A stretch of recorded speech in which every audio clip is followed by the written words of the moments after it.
To the UK now. Buckingham Palace says the royals will cooperate with police in any investigation of former Prince Andrew. A statement read, King Charles has made clear his profound concern at allegations which continue to come to light in respect of former Prince Andrew's conduct. If we are approached by police, we stand ready to support them.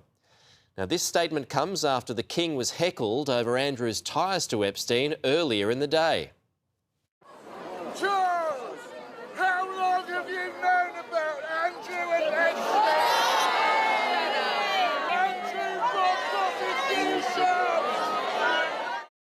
It's the second time in 2 weeks that the King has been heckled whilst on a walkabout, but joining us live now is News Corp's Europe correspondent and Sky News contributor Sophie Elsworth. So, good to see you, Sophie, by the way. Let's start off with this statement from Buckingham Palace. It's a rare one, but will talk be backed up with action?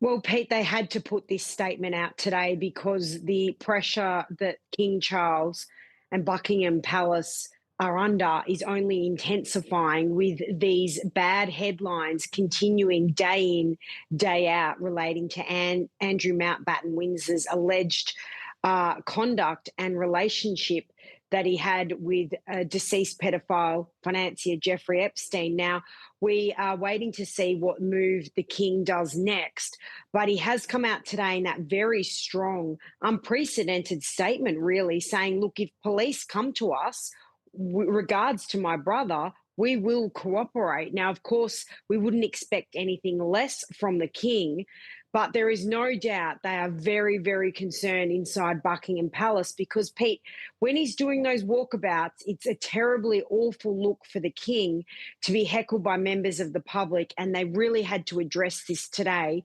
because he hasn't come out and spoken since the last tranche of Epstein files were dropped almost more than a week ago. So as the statement says, Sophie, if police come to them as part of their investigation. So where is the investigation at?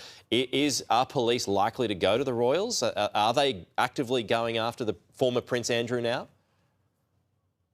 Well, at the moment, they're just assessing the information they had. There was a story on the front of the Sun newspaper today that revealed in the Epstein emails in the latest tranche that Andrew was giving secret and confidential information over to Jeffrey Epstein when he was UK's trade envoy. Now, this is deeply concerning for everyone involved here in the UK, particularly given the important role that he had as trade envoy. And all these other allegations alleged against him of inappropriate conduct with various women. Now, he has always, Pete, denied any wrongdoing in relation to his connections with Jeffrey Epstein, but he has not spoken publicly in recent times on these matters, and it's unlikely that he will. Meanwhile, Will and Kate have also made their first comments on the Epstein scandal, Sophie. I mean, so you've got this concerted, coordinated push now from the royals, don't we? Absolutely, Pete. So they've started a 3-day tour in Saudi Arabia. And just as they hit the ground running today on this tour, they thought that they should nip this in the bud. And they put out a statement saying they are deeply concerned by these allegations connected to Andrew Mountbatten-Windsor. And their thoughts are with the victims. Now, this is very concerning that the key members of the royal family are putting out these statements in relation to the disgraced royal, Pete. But there is no doubt this story is not going away, and it's going to continue to be a headache for the royals this year. Well, and not just for the royals. Let's just end up on Downing Street now too, Sophie, because politically the Scottish leader of the Labour Party has called for Keir Starmer to resign. Starmer's got some support, though, it should be said, within Downing Street, but can he survive? Well, Pete, I think he's on borrowed time. There is no doubt Sir Keir Starmer is in serious trouble here. He's in very serious trouble here, and it's unlikely that he will stay as Prime Minister by time the next election is due in 2029. But he had a meeting this evening with the Labor backbenchers. He's had the full cabinet come out supporting him today on social media.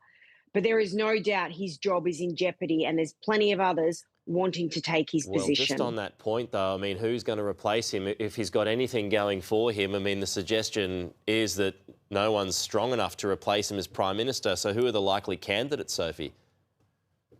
Well, Pete, there's a few names being bandied around, including the former Deputy Prime Minister, Angela Rayner, the Health Secretary, Wes Streeting, is another one of the key people that have been predicted to take over from Sir Keir Starmer. But at the moment, they're throwing support behind him, but not forgetting, Pete, in the last day or so, he's lost his Chief of Staff and his Director of Communications. Both have quit. Yeah. So it's diabolical inside 10 Downing Street. Sure is. All right.